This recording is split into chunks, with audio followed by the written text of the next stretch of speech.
মানুষের জীবন যেন এক অনন্ত যাত্রা।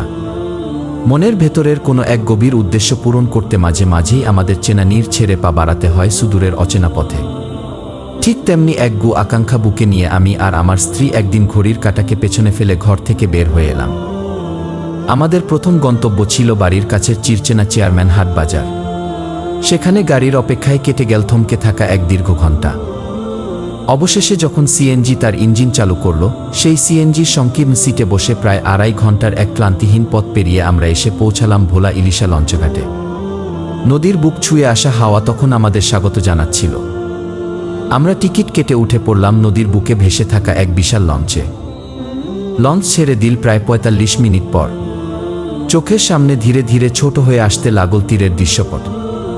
এরপর দীর্ঘ 2.5 ঘণ্টা ধরে উত্তাল নদীর জলরাশি আর দিগন্তজোড়া জলধারাকে সঙ্গী করে আমাদের বাহন ভেসে চলল এক অজানা ছন্দে।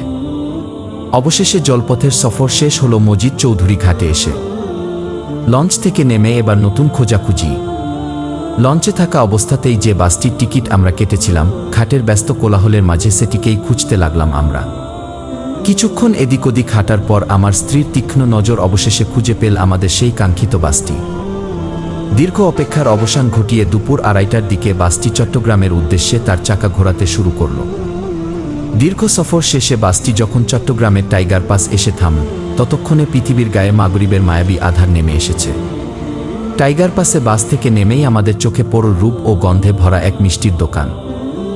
দোকানের ভেতরে সাজানো হরেক রকমের মিষ্টি, সুস্বাদু সন্দেশ, হরেক পদের কেক আর নাম না জানা নানাবিধ রসালো মিষ্টান্ন।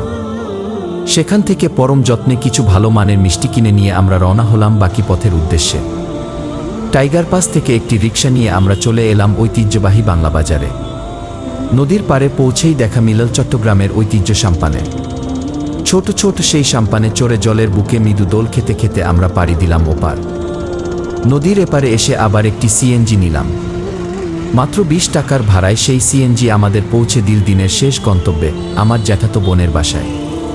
দূরদূরান্তের সমস্ত ক্লান্তি আর পথের নানা অভিজ্ঞতা নিয়ে অবশেষে এক গভীর প্রশান্তি এসে ভর করল আমাদের মনে।